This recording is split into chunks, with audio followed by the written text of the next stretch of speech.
नमस्कार। आज हम एक ऐसी नदी के बारे में गहराई से बात करने जा रहे हैं जिसे अक्सर भारत की आत्मा कहा जाता है। हमारे पास स्रोत है the Ganges, artery of life and civilization के कुछ अंश। और ये सिर्फ नदी के भूगोल की बात नहीं करते हैं। ये तो एक पूरी सभ्यता की धड़कन है, आस्था का एक अनंत प्रवाह और हाँ, एक बहुत ही नाजुक इकोसिस्टम की कहानी भी। तो आज कोशिश रहेगी कि इस विशाल कैनवस के जो सबसे जरूरी पहलू हैं उनको पकड़ें, उनको समझें। सोचिए जरा, एक नदी हिमालय में गंगोत्री ग्लेशियर की बर्फ से शुरू होती है, फिर लगभग 2500 किलोमीटर बहती है और अंत में बंगाल की खाड़ी के गर्म पानी में मिल जाती है। माँ गंगा, करोड़ों लोग इसी नाम से पुकारते हैं इसे। ये सिर्फ पानी की धारा नहीं है, उत्तर भारत के विशाल मैदानों को सींचने वाली, जीवन देने वाली। लेकिन कहानी सिर्फ भूगोल की नहीं है, बिल्कुल नहीं। कहानी भूगोल से बहुत बहुत गहरी है। ये करोड़ों लोगों की आस्था से जुड़ी है, उनकी रोजमर्रा की जिंदगी, उनकी आजीविका और हाँ, उन चुनौतियों से भी जो आज इसके सामने खड़ी हैं। तो आज की चर्चा में हम इन्हीं सब परतों को एक एक करके खोलने की कोशिश करेंगे। हिमालय से सागर तक की इसकी यात्रा, इसके किनारे जो संस्कृति पनपी है, इसकी गोद में जो जीवन पलता है और वो आधुनिक दबाव जो शायद इसके अस्तित्व पर ही सवाल उठा रहे हैं। स्रोत हमें ये सब दिखाता है। तो चलिए यात्रा से शुरू करते हैं। उत्तराखंड में गंगोत्री ग्लेशियर के पास, वहां से जब ये निकलती है भागीरथी के नाम से, तब तो एक पहाड़ी नदी होती है, तेज धारा पत्थरों के बीच से। लेकिन जैसे जैसे ये नीचे उतरती है, देवप्रयाग में अलकनंदा से मिलती है, तब बनती है गंगा। और फिर मैदानों में आते ही इसका रूप एकदम बदल जाता है। यहाँ ये चौड़ी हो जाती है, शांत, धीमी, और फिर रास्ते में इसमें एक के बाद एक बड़ी नदियां मिलती जाती हैं। यमुना, घाघरा, गंडक, कोसी, सोन, कितनी सारी। जरा सोचिए इसका पैमाना। ये नदियां सिर्फ पानी नहीं लाती, अपने साथ लाती हैं ढेर सारी उपजाऊ मिट्टी, गाद। और इसी मिट्टी ने, इसी गाद ने गंगा के मैदानों को दुनिया के सबसे उपजाऊ, सबसे हरे भरे इलाकों में से एक बना दिया है। चावल, गेहूं, गन्ना, ये फसलें यहाँ की पहचान है, करोड़ों लोगों का पेट भरती हैं। फिर ये नदी पूरब की तरफ बहती जाती है और समुद्र में मिलने से ठीक पहले ब्रह्मपुत्र नदी के साथ मिलकर बनाती है दुनिया का सबसे बड़ा डेल्टा, सुंदरबन डेल्टा। क्या कमाल का सफर है ये, प्रकृति का एक अद्भुत जल प्रबंधन। और इस प्रबंधन में, जैसा स्रोत बताते हैं, मानसून की भूमिका बहुत ही अहम है, बहुत केंद्रीय है। हम अक्सर मानसून को सिर्फ बारिश का मौसम समझ लेते हैं, लेकिन गंगा के लिए ये एक तरह से वार्षिक रिचार्ज है, एक नया जीवन। मानसून की बारिश सिर्फ नदी में पानी नहीं बढ़ाती, वो जमीन के नीचे के पानी को, मतलब एक्विफर्स को रिचार्ज करती है, मिट्टी में नए पोषक तत्व लाती है। इसके किनारे जो अनगिनत कस्बे हैं, गांव हैं, उनका तो पूरा जीवन चक्र ही मानसून और नदी के उतार चढ़ाव से जुड़ा है। खेती, त्योहार, रोज के काम, सब कुछ।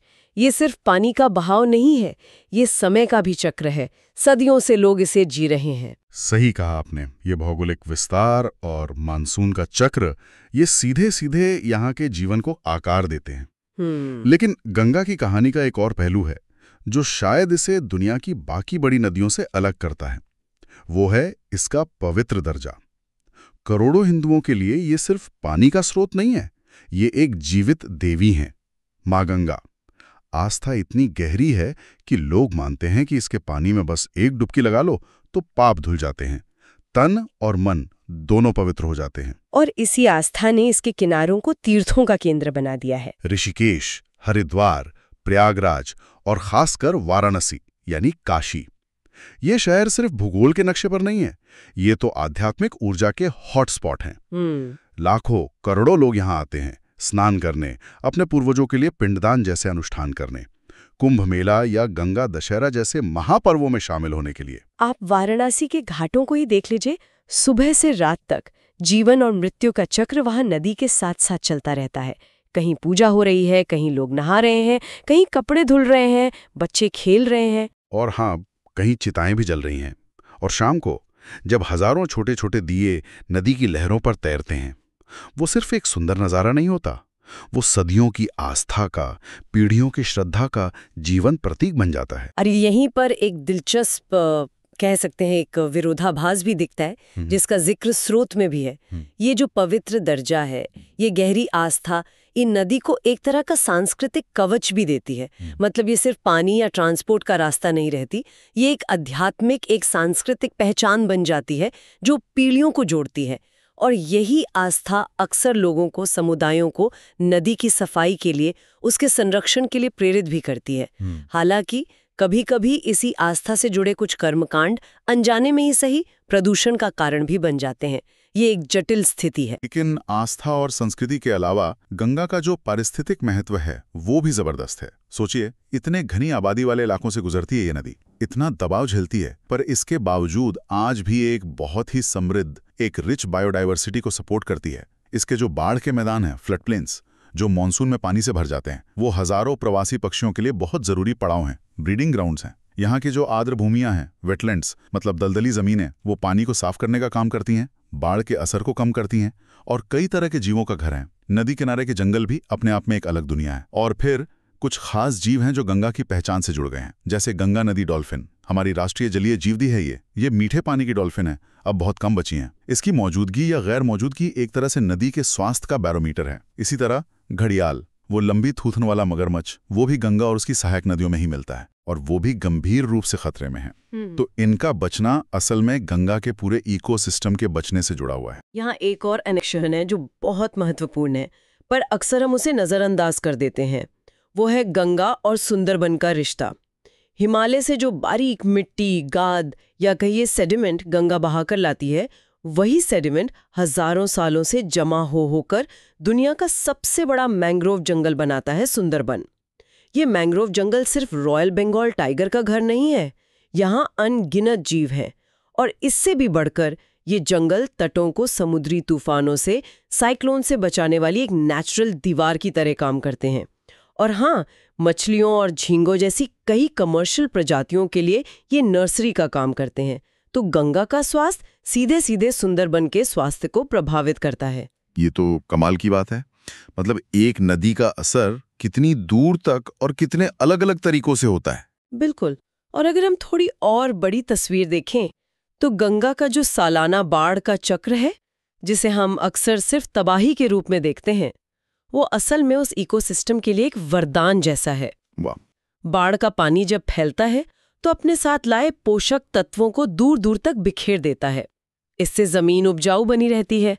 यही बाढ़ अलग अलग तरह के हैबिटेट बनाती है, जैसे कुछ समय के लिए बनने वाली झीलें, दलदल, और इन पर कई खास तरह के पौधे और जीव निर्भर करते हैं। तो ये प्रकृति का एक बहुत ही जटिल लेकिन जरूरी संतुलन है। इसे समझने की जरूरत है। और जहां इतना रिच इकोसिस्टम हो, वहां जाहिर है इंसानी अर्थव्यवस्था भी गहराई से जुड़ी होगी। कृषि की बात तो हमने की, चावल, गेहूं, गन्ना, करोड़ों लोगों का पेट भरता है। लेकिन इसके अलावा गंगा करोड़ों लोगों के लिए पीने के पानी का सबसे बड़ा स्रोत है। कई शहर तो पूरी तरह इसी पर निर्भर हैं।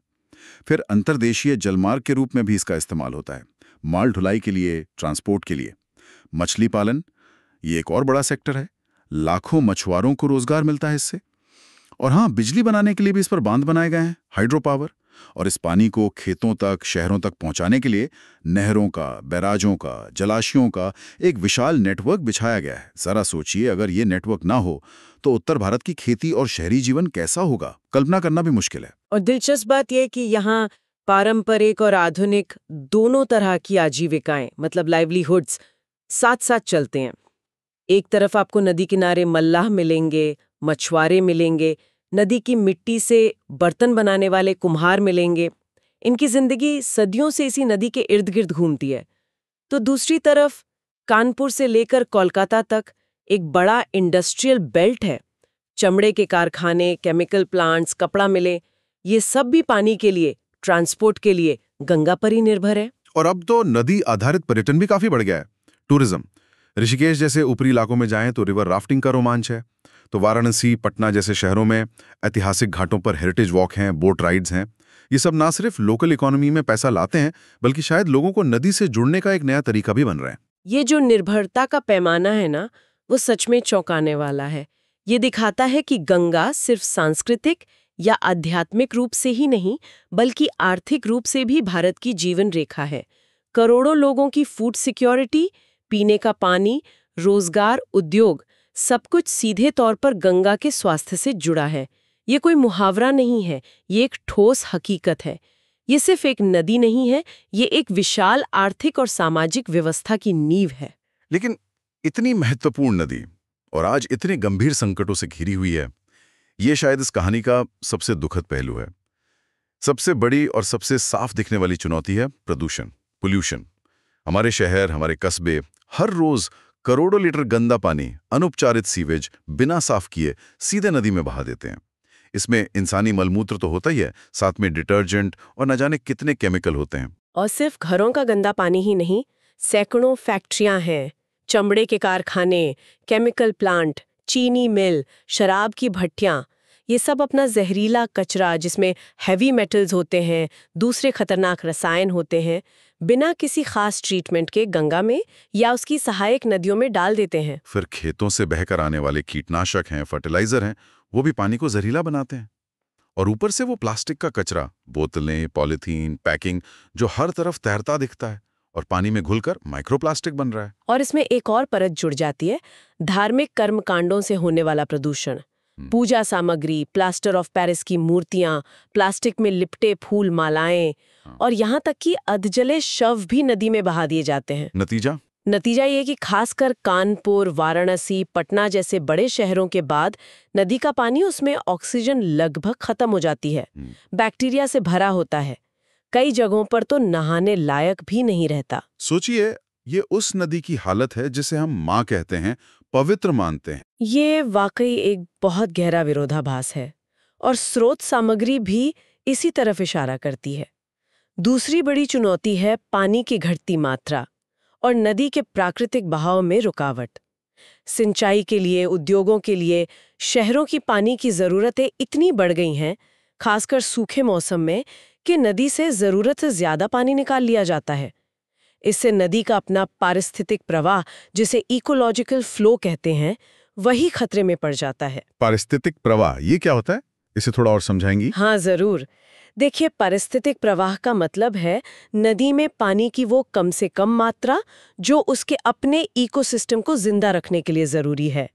मतलब उसमें रहने वाली मछलियां, डॉल्फिन, दूसरे जलीय जीव, पौधे और उसके किनारों का जो पूरा वातावरण है, उसको स्वस्थ बनाए रखने के लिए जितना पानी नदी में हर समय बहना चाहिए।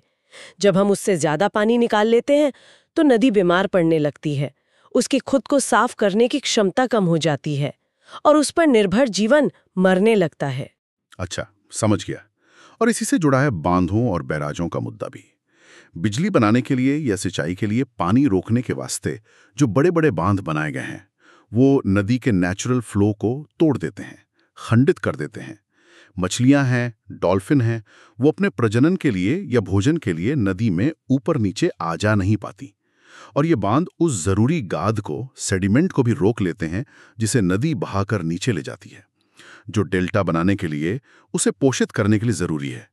इसका असर हजारों किलोमीटर दूर सुंदरबन तक महसूस होता है। बिल्कुल। और इन सब लोकल और रीजनल समस्याओं के ऊपर मंडरा रहा है एक और बड़ा खतरा, क्लाइमेट चेंज, जलवायु परिवर्तन।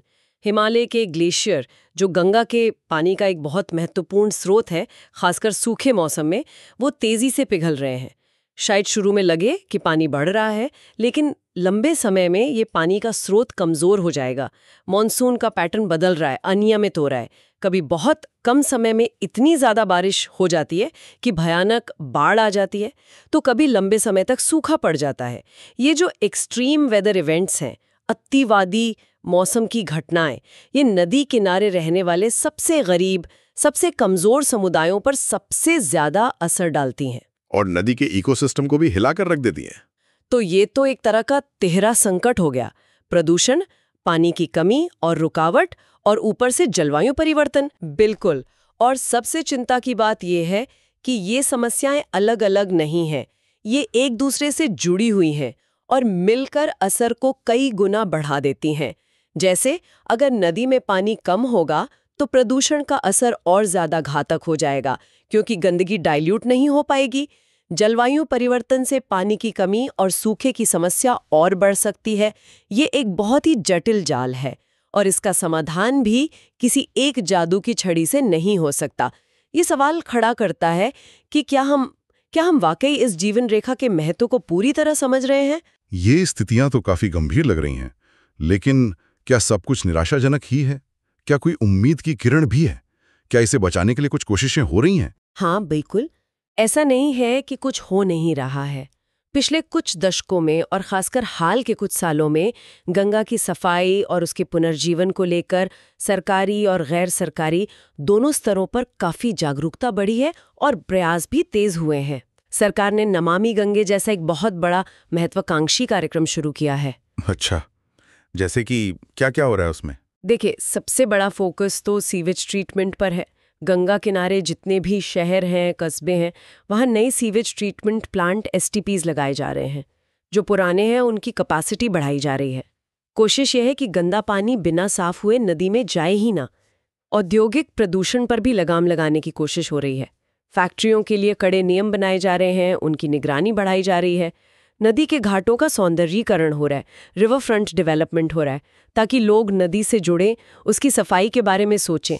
सॉलिड वेस्ट मैनेजमेंट यानी कूड़ा प्रबंधन पर भी जोर है, ताकि प्लास्टिक और दूसरा कचरा नदी तक पहुंचे ही नहीं। और हाँ, अब इकोलॉजिकल फ्लो के महत्व को भी माना जा रहा है और उसके लिए मानक तय करने की बात हो रही है कि नदी में कम से कम कितना पानी हमेशा बहना चाहिए। ये तो है सरकारी प्रयास बड़े स्तर पर, लेकिन क्या जमीनी स्तर पर समुदायों की तरफ से भी कुछ हो रहा है? लोग खुद कुछ कर रहे हैं? निश्चित रूप से, और शायद यही सबसे ज्यादा उम्मीद जगाने वाली बात है। कई जगहों पर स्थानीय समुदाय, NGO, धार्मिक समूह, ये सब भी आगे आए हैं। कहीं लोग मिलकर नदी के किनारों की सफाई करते हैं, कहीं पेड़ लगाने के अभियान चलाते हैं। कुछ समूह लोगों को जागरूक कर रहे हैं कि वो पूजा में ऐसी सामग्री इस्तेमाल करें जो पानी में घुल जाए, बायोडिग्रेडेबल हो। वेटलैंड्स को बचाने, उन्हें पुनर्जीवित करने के भी छोटे छोटे लेकिन महत्वपूर्ण प्रयास हो रहे हैं। और गंगा डॉल्फिन और घड़ियाल जैसी जो खास प्रजातियां हैं, उनके संरक्षण के लिए भी समर्पित प्रोजेक्ट्स चल रहे हैं। इनमें अक्सर स्थानीय मछुआरा समुदायों को भी जोड़ा जाता है, जो एक अच्छी बात है। तो मतलब एक मल्टी प्रोंग्ड अप्रोच, एक बहुआयामी दृष्टिकोण अपनाने की कोशिश की जा रही है। हाँ, और स्रोत यही कहते हैं कि यही एकमात्र रास्ता है। गंगा की जो चुनौती है वो इतनी बड़ी और इतनी जटिल है कि उसे सिर्फ इंजीनियरिंग से या सिर्फ आस्था से या सिर्फ विज्ञान से हल नहीं किया जा सकता।